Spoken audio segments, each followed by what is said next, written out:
How to check your TikTok watch history on PC. Hello guys, in this tutorial I'm going to show you the easiest way to check your TikTok watch history on PC. I do recommend watching the video to the end so you get all the steps you need in this process. You may also want to subscribe to this channel in case there is any new updates on this topic. The first thing you want to do is to log into your TikTok account on your PC and then click the profile icon up in the top right corner. And then you want to click Settings.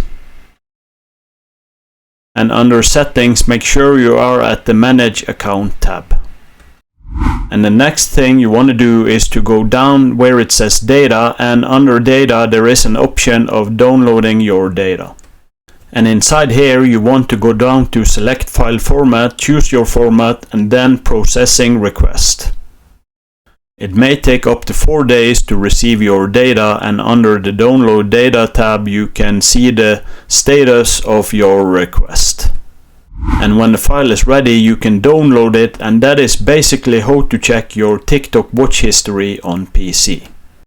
If you have any questions, please leave a comment down below and I will try my very best to answer.